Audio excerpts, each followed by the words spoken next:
Hi, welcome to this video today, which is all about Forex trading strategies for beginners and learning the correct psychology for trading success. It's one in a series of interviews I've been doing with members of our Facebook group. Now, I've already put up online interviews with Roy, Hack and Don, who are basically full-time professional traders. I'm now doing traders who basically are looking to become full-time professional traders. And David falls into that category. He spent a year basically learning the hard reality of Forex trading, which we all have to do, making lots of mistakes and so forth.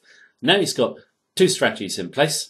They're making money. One he devised himself, which he'll explain, and the other is basically a derivative of a free strategy you can get online, which is very, very simple, but it will work, okay? It's hard to follow psychologically. David will explain more. So what we'll do is we'll just go over and chat to David, and then when we finish the interview, I'll just quickly sum up with a few points. Now, one apology before I go to the interview. I left my mouse on the camera, so you see a red dot. So I hope that doesn't detract from the interview. A lot of good information in it, especially for beginners, because you're going to hear the reality of what it takes, in terms of learning Forex as a business. So right, let's go over to David and we'll chat about how to become a successful Forex Andrew, trader. pleasure to be here. Hi to everybody from Spain. From sunny Spain, not the Emerald Isle. That's right. Now, you're going to go through your trading experience with us today, yeah? I am indeed, yes. And you've actually got two strategies that you use at the moment. You have a longer term one and a shorter term one, yeah? Yeah, that's what I have. I've got two strategies, two main strategies, yes. Now, in terms of those strategies, yeah, you've just put them live, effectively been live for a couple of months, yeah? Indeed, yeah. And they're going quite well. Yeah, I'm quite pleased. Both are in profit at the moment, yes. And in terms of one of them is extremely simple, yeah? Yeah. Which you actually, which you've actually basically got from, if I can say her name right, Linda Raschke. That's right, Linda Raschke. Yes, one of her strategies, yes. And it comes from, she was obviously interviewed in the Market Wizards. You've just adapted that for yourself, yeah? Yeah, I listened to quite a lot of her stuff, and in a webinar, I picked it up on one thing that she said, yeah. Okay, I'll come back to the strategies in a moment. But yeah, how long have you actually been trading? Well, I've been trading for about a year and a half now. And but basically, I've only been trading, profitably or with a set strategy or with two strategies for about 2 months now. Okay, and before obviously you got these strategies in place, what was your trading experience like? Chaotic would be perhaps the word for it. Emotional would be another one as well. Basically, I just trade everything I could see. It was chaos, Andrew. Did you mostly do trading from the gut, so to speak, or was it like you took strategies from other people or tips and all that sort of stuff? Well, yeah, I mean, to even know how to trade, what I did, of course, was research all different types of trading strategies. And when I'd get one that I liked, I'd immediately rush to the computer and basically trade it right from the gut to see if it would work. So I did that with a mishmash of strategies. So, and from one account. So it was trading from the gut, very emotional trading. Yeah. So basically you probably made all the usual beginners mistakes like running losses. Oh yes, definitely not taking the loss, being married to a trade as well. So a lot of screen watching, willing the price to go in the direction that you want it to go. Oh, yeah, very emotionally debilitating as well. Very, very hard that trading is. Yes, very hard. Yeah, I think it is. Once you get involved in the screen, you're winning things, you're running your losses, cutting your profits, I'm assuming. All that. Yeah, it's mentally very hard and very difficult as well for your family relationships as well. There's no way you can have a proper family relationship and be like staring at the screen at the same time. Now, what changed your trading then? When did you sort of decide to go? Obviously, you've got two strategies you've got in place at the moment, one short term, one longer term. You're going to get a longer term one in place as well. What sort of made you come to this sort of conclusion that you need to do things seriously, for want of a better Yeah. word. Yeah, well, it came over Christmas, actually. It was a moment when I was just staring at my screen and I said, look, this can't go on. I mean, I wasn't doing too bad over Christmas, but it was just up and down and up and down.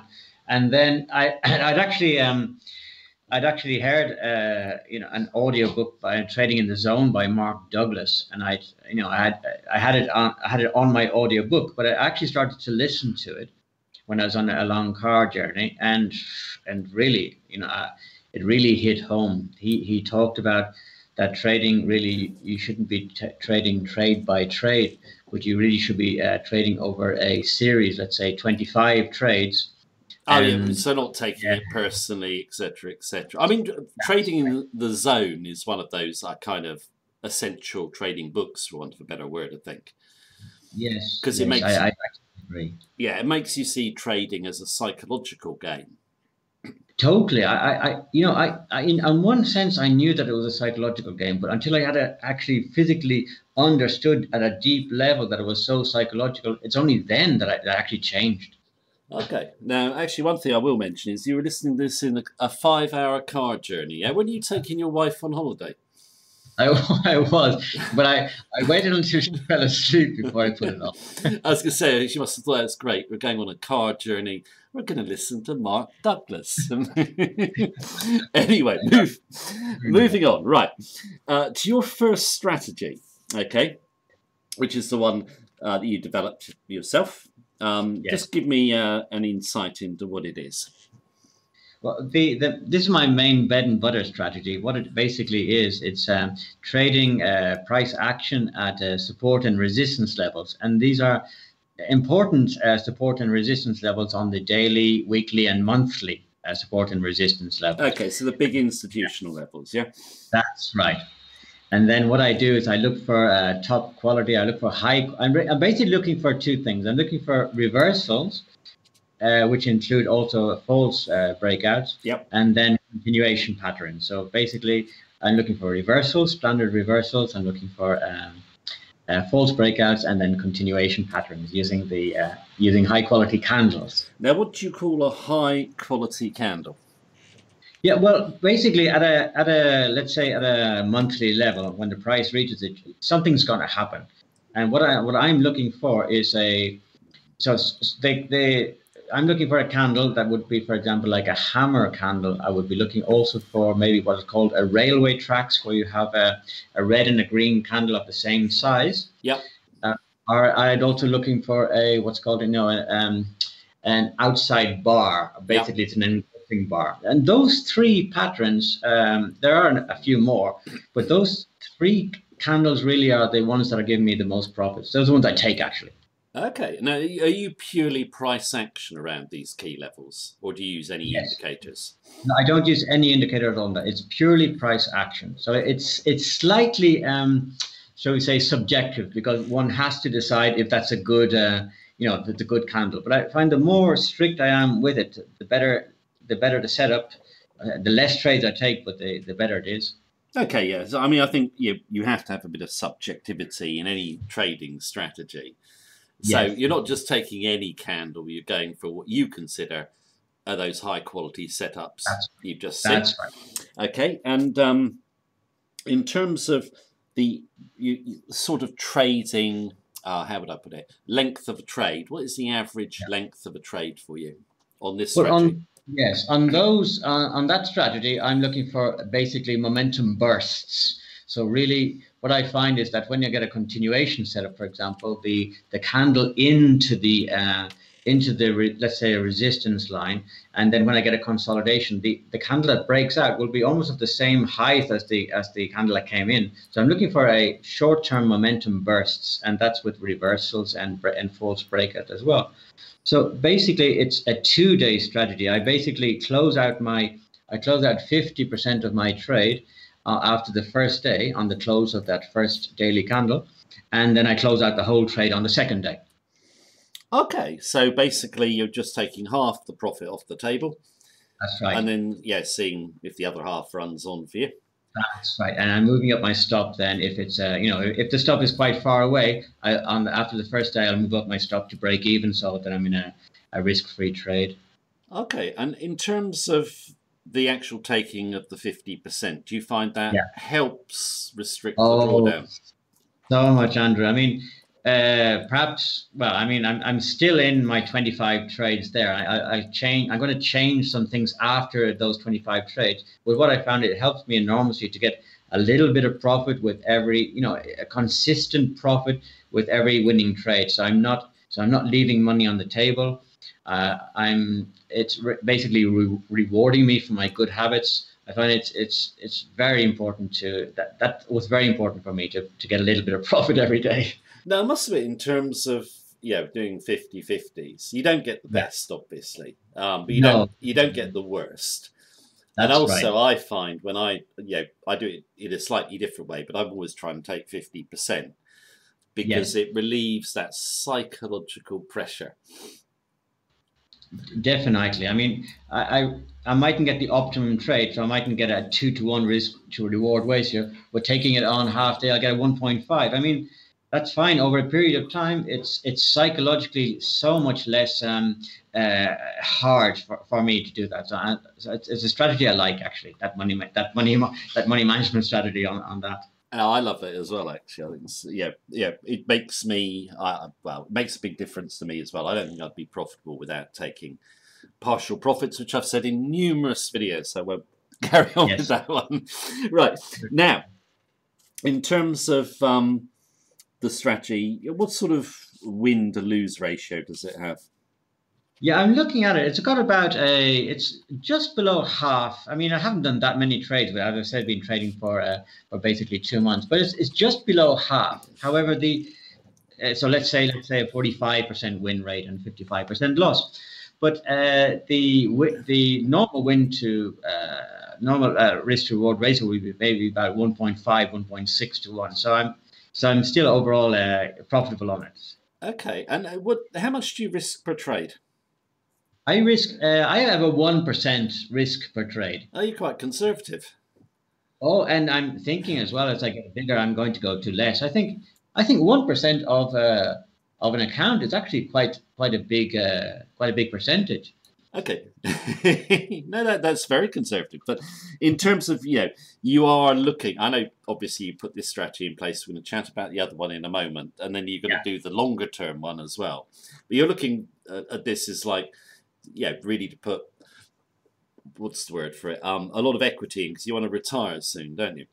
Yeah, I mean, I'm 53 now. I'll be retiring maybe in just over 15 years. So really, this strategy I'm talking about here is my bread and butter trade. So when I retire, I want to have something to do, and I wanted to have something profitable to do. And I mean, I've got 15 years now to get this to get this strategy. Actually, I thought you were retiring quicker.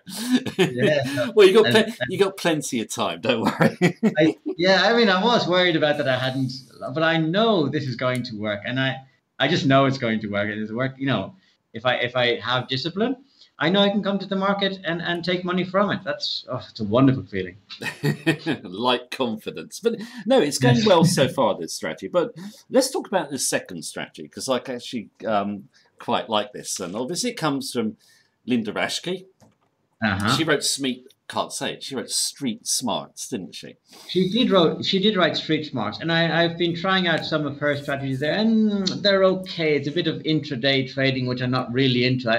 I don't have time. I'm a teacher. I don't have time to be in front of the screen during all day. I have 18 kids in front of me. I don't have time. But my end of day strategy, I picked up one from one of her webinars, and it's based on persistence of trend. Okay. So yeah. So when you have a long, when you have a trending pair or let's say a commodity, often people say like, okay, after 7 days, 8 days, 9 days, well, that's the end of it. It's a silly time to buy. But I'm a bit of a contrarian trader myself, and I think her method is that you buy or sell on the seventh close, above or below a 5 simple moving average. Right. So So basically, you yes. want a very strong trend and you come into the strong trend.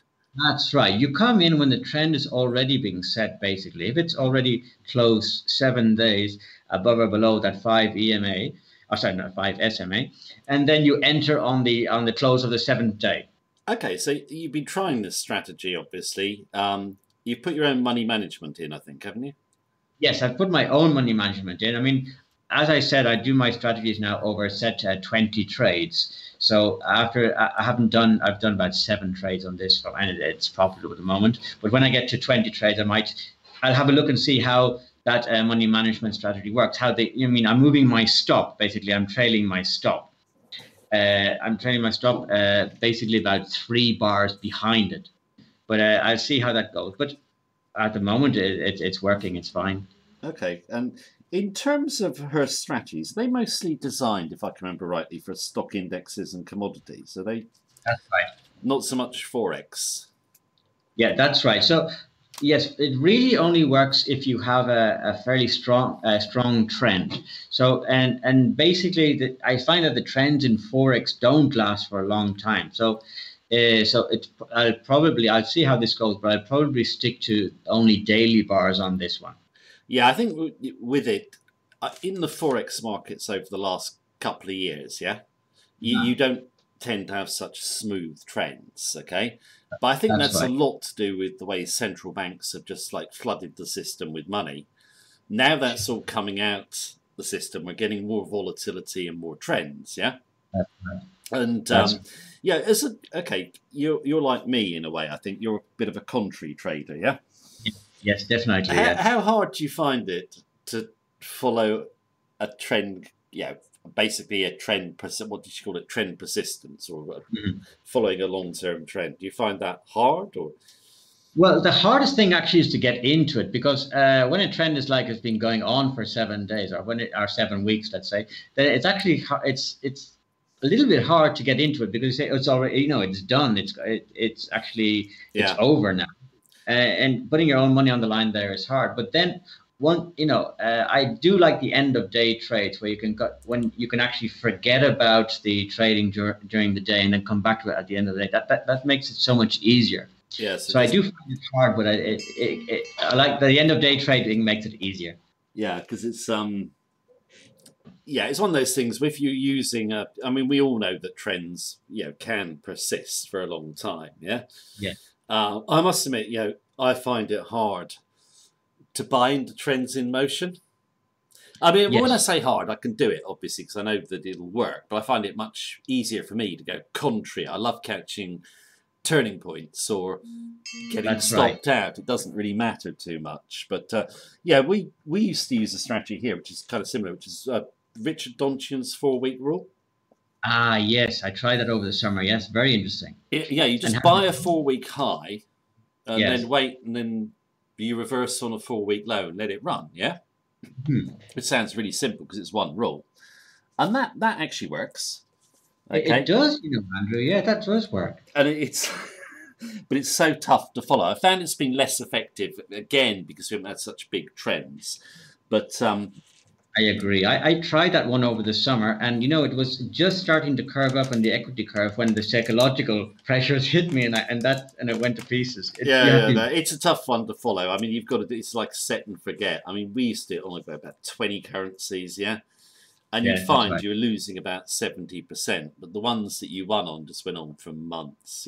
That's it's a 70% loss rate is really hard to take for a new player.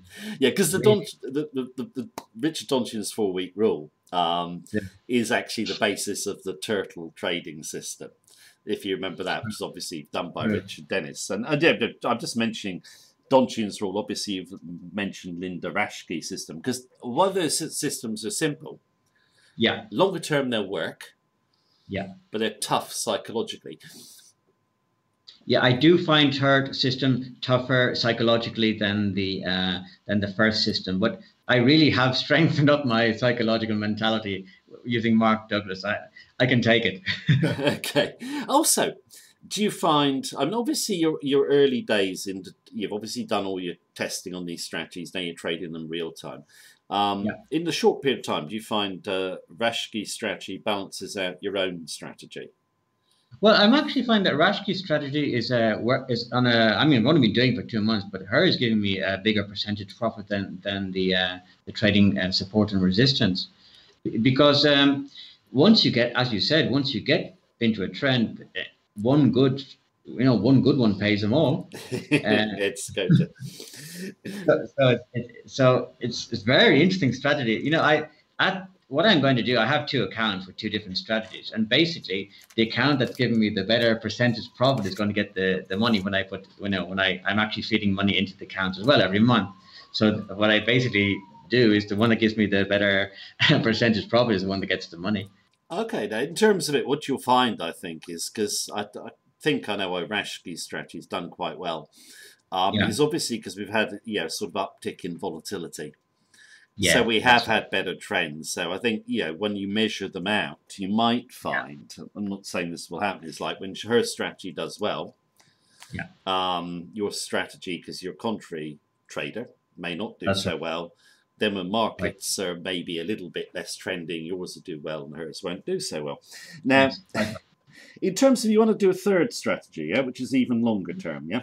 That's right. I'm as I said, I'm thinking ahead of retirement. So I'd like to have something that's just on the border of trading and investment. So it would be a relatively long-term strategy where I would be investing like in the S&P 500 or the Wall Street 30. But obviously, you need a bigger account to have for the margin on those ones. But what I'm looking for is, I just don't want to dive into to the S&P No. 500. Now, the S&P 500 can be a graveyard. Yeah, yes. Yeah, it's a So what tough I'm one. I know what I'm looking for is a strategy there, which would be a trend trading strategy and how to get in. Have you done any But basically, sorry to interrupt. Have you done any research on it yet? uh, yes, but there's so many different trend trading strategies, and what I think is I'm going to be focused on is that my method of entry will also be the same as my method of breakout. So if I'm looking for I don't know, a breakout of let's say a 50-day high, then my exit will be perhaps like say a 20-day low or something like that. So one thing I'm going to be sure of that my entry method is going to be the same as my exit method. Okay, so a bit sort of similar to Richard Donchian's 4-week rule. That sort of. Yeah, I'm thinking of that. I mean, I've been thinking about Covell's trend trading. I know it does work over long term, but basically, when the summer holidays come, I'll be dedicating myself to do some back testing on that. Okay, so Cavell, obviously the guy who writes on the Turtle books and so forth. Is his name? I That's can't remember. Is his name Richard Cavell? uh, What's his just first get, name? I can't remember just now. get, I quite like his podcasts actually. yes, that's right. His Twitter. Yeah, yes, it's very interesting. Yeah, yeah, Yes, and I yes, quite like his views on the economy and all the rest of it. that's See, quite well. I'm also listening to one thing at the moment. I'll just tell you, by the way, it's Dialio's principles. oh, Very, it's very interesting. fantastic. Yeah, Very interesting. Yeah. yeah, because Ray Dalio Yeah. is one of the guys, obviously, who we really like. Yeah. And he is at the moment world's, I think, most successful hedge fund manager. He's certainly got the most money, Yeah. and he's always, how would I put it? Obviously, he's got a strategy, Hmm. but yeah, he's always stressing, and this is for beginners. Yeah, you Yeah. make mistakes when you come in. You're going to make That's right. mistakes for months. In your case, about a year. Yeah. Yes, quite right. Yeah. And a lot of beginners just don't accept that. And I was chatting. You probably saw that interview with Roy, yeah, I did. Yeah, I did with Roy. Yeah. Cheers, Roy. Yeah. Very good. because he's saying the same. It took him a year. And a lot of traders come in the markets. They think, yeah. After a month, I'm going to be cleaning up in the markets, and that just will not happen. Oh, I totally agree. Totally agree. I mean, I started small, Andrew, but I still, in my mind, was thinking big. I was risking far too much on my account. It's just natural. but Oh, and just yeah. Dalio's Principles, I'd recommend anyone go and read that book because also he does stress the psychology, um, and he actually credits meditation with That's right. keeping Transcendental him meditation. calm. Yeah. I try a bit of that. It works probably better for him than for me. I do it, Andrew. It works very well for me. I really, really like it. Yeah. Yeah, I do. I have a 5 minute meditation program that I do before, for example, a difficult class in school or even before trading, and it actually it calms one down, and your mind basically is more receptive. You're more open. You're not just looking for something. Yeah. You're open. Yeah, I know. I'm trying to get to that deep meditation stage, which hasn't quite worked for me yet. But no, I think you know, anyone coming in the markets, I know I stress it all the time, just needs to understand. It's just and mostly it's psychology. Once you've got your strategy in place, Yeah. okay, you practice it. Like you say, you can do back testing, but back testing, that's not the real world. You have to forward test and then just tweak and see how you go, That's basically. That's right. You do have to forward test because you have to see if that strategy actually works for you at the time you're trading. You Yeah. know, you have to know the money you're trading on the line, the time that you're trading, if you actually can actually do it. Yeah, no, because I've done loads of strategies and I've sort of worked them out in hindsight. I think, actually, you know what, that's going to work in real time. And then when I try it, it doesn't quite work as planned. So Quite true. I suppose I'm mostly I have rules, but I'm a subjective trader to a degree. Yes. And I think everyone's got to have some sort of subjectivity about their trading. I think so. I mean, a mechanical trading system, just purely mechanical, is basically just like an EMA, and it's just like, I mean, it's just like an expert advisor on MT4, which is really what I don't want. I want to have the discretionary aspect. Yeah, because I think even if you've got a mechanical set of rules, let's say Linda, I can never remember her name, Rashke's one, Yeah. Richard Donchian's 4-week rule, you still have to decide what contracts you're going to trade, how much money you're going to put on, That's yeah, right. etc., etc. You've got to check correlation. You've got to check for your stop, your profit taking. Yeah. Yeah. So, in terms of people coming in the market, what do you think is the most important thing for a beginner to keep in mind? Okay, so what I would say is, okay, start small. Yep. With a small account, but don't start too small. No, because you won't look after your money, will you? That's right. I was throwing it around. I didn't care. It was too small. No, because it's an important point, because a lot of people come in and brokers, actually, if you go to a broker platform, it's a bit like being at the casino, isn't it? Yeah, because you don't see it as money, and then you just do whatever. It's like in a casino. Why do they give you chips? Because they don't want you to think it's money. Exactly. And when you gain money in the market, you tend to think of that as money that you can now throw away or just gamble, basically, when you make a profit. Yeah, no, because a lot of people say I'm playing with the market's money when they made a profit. That's the dumbest statement out, because you're playing with your own money. You could be spending it up the pub or doing whatever, rather than just throwing it back into the market. But I think it's very important, and it's an important point you make there, because it can be small, but it shouldn't be so small you don't care about it. Correct. Because if you don't care about it, you won't take good care of it. And I think it was Larry Williams who said that. So, I found that out to my detriment, indeed. Yes. I also found as well, Andrew, that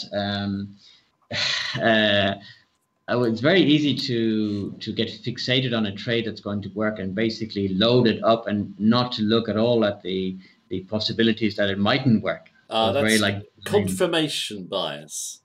So what you do is you look for anything to confirm why your trade should go right. That's right. Even though it's going wrong, you just ignore all the contrary evidence against it. Exactly. I mean, once then you're out of the trade, you see, my God, what on earth? Why didn't I see that it was going wrong? But once you're in the trade, you're blinded. It is. Once you've taken out a trade, and this is, people get really, should I take the loss? They know they should take the loss, but they won't. They'll hang on in there, they'll get stressed out and whatever. Once you've lifted that psychological pressure, you see things with a fresh eye, and then, that's all good. But most beginners, will have, anyone when they come in the markets, don't care who they are, every trader who's ever made money will run a trade too long into a loss. Yeah. And then they'll take a big loss, then they'll learn from it, and then that makes them successful. Then you have to learn about not snatching your profit too soon. That's quite correct, yes. And Andrew, one thing as well, I think that really helped me is when I started learning from my mistakes when I actually started writing down and analyzing on the Saturdays the trades that I'd taken over the week. Oh yeah, I forgot to ask you that because you mentioned it to me before that each week you sit down, you analyze everything you did. Yeah, and I mean not in too great a detail. I don't have Excel spreadsheets or anything like that, but I do analyze each trade and say, what went well, what went wrong, and I didn't do that for a whole year, and it was basically, it's so easy to forget about your losing trades. No, it is. It's one of those things that the Ray Dalio said, that he wants traders or his traders to make mistakes. Yeah. Yes. And he goes, that's exactly what I want because you got to make mistakes to win. But for him, the real cardinal sin is if you don't learn from that mistake, yes. then I'm not tolerating that. Yes. That's what happened to me at Christmas. I realized I wasn't learning from my mistakes. I was doing the same cycle again and again and again. When I realized that, and then when I also realized, Andrew, I think it's very important to treat your trading not as a hobby, but as a business. Oh yeah, I mean, a lot of people come and think it's a bit of fun, a bit of a gamble. Yes. And that doesn't work because if you're having fun, so to speak, trading, exactly, or you find it thrilling, and I'm quoting George Soros here, you're probably not making any money. Good trading is boring. I mean, I was actually, I was enjoying trading, but then I realized now, really, okay, it was a hobby. It was, could have been an expensive hobby, but and it was also affecting my personal life as well. I wasn't going out as much as I should have. And when I changed over, when I actually made it a small business, now I have at the beginning, my time was freed up and I said, oh God, what do I do now? I'm so used to be in front of the screen. So your wife is happier, yeah? Oh yeah, I mean we do. I've taken her out now. We do salsa dancing on a Friday, so I mean, and we get out much more, and it's made a big change. Changing my approach to trading, treating it now as a business rather than just a hobby, has made a huge change. Okay, so you're not heading for divorce now because you're annoying the wife with the trading, yeah? Yeah, I mean, I stopped myself on that path. I mean, she never said anything to me, but I realized what I was doing myself. But it was I could easily see that getting far worse than just being totally addicted to the screen. It would be a wrong path. But you still play the Mark Douglas audio book, yeah? Oh yeah, I mean yes, occasionally. But no, so you obviously, in terms of the trading, obviously it's early days, okay? Yeah. But you've done the work on these strategies, taken time putting them together. A few months in, going well. Yeah. Yeah. If you'd like to chat in a few months, that'd be great, and we can just. That would be a very good idea. Yes, to come back and hopefully I still have a smile on my face. And possibly even the third strategy in place. Yes, I plan to have by this summer or after the summer. I definitely I plan to start this long-term trading strategy. Yeah, we can chat about that and see how it goes. Okay, brilliant. Well, thank you very much for joining me. We'll obviously chat again soon. Have a great day. And great. Chat soon. Thanks again. Okay. Cheers, everybody. Care. Thanks a lot, Andrew. Cheers. Bye-bye. Bye. I'll get back after that interview there with David. I hope you found it interesting and informative. We will revisit with David in about 4 or 5 months' time. See how he's getting on with the strategies. But in terms of the rules of those strategies and the money management David's using and so forth, I believe they're really soundly based, and over the long term, they will make money. Now, in terms of this interview series, it is all about the reality of achieving Forex trading success, not the hype that you see. In a lot of videos on YouTube, there's no easy money. Okay, you do have to go through a learning curve, and the important lesson I think for beginners to learn when they come in the markets is it's not all about the strategy at all. The mindset to execute a strategy is more important. Yet Forex psychology is really the key to becoming a successful trader. I think it's 80% of achieving Forex trading success. Anyone can learn simple methods. The methods discussed there with David, pretty simple. You've got to have the mindset, the discipline, to execute them. Okay, and I think, you know, a couple other points I'd make in relation to that interview is that, yeah, you've got to basically detach yourself emotionally from your trading. So not too much screen time. Screen time is, yeah, really, for me, just a complete waste of time. And it really does not do your psychology any favours. Also, if you're coming into trading and you're trading money, make sure that basically that you care about that money a little bit. Okay, so you're viewing it as a business, not as fun or a bit of a gamble. Okay, yeah, I've said it before in other videos. If you want to have fun, yeah, have a bit of a gamble, go to the casino. Okay, Forex trading, yeah, for me, serious business. And yeah, if you actually treat it as such, most traders will not, you'll become a consistently profitable Forex trader, in my view. Now, if you want to join the Facebook group, you can just click the link beneath this video. Just a word of warning though, if you're into Bitcoin or you're into binary options, all that sort of nonsense, don't bother trying to join. It's for serious traders. Beginners, obviously, totally welcome. Anyone who's welcome, who really wants to succeed at Forex trading and wants help from, yeah, basically a community of very helpful traders. A lot of them very experienced as well. And yeah, it's great to swap ideas around in the group. And yeah, if you want to join, click the link beneath this video. Right, that is the video for today. Thanks so much for watching me. Take care. Have a good day.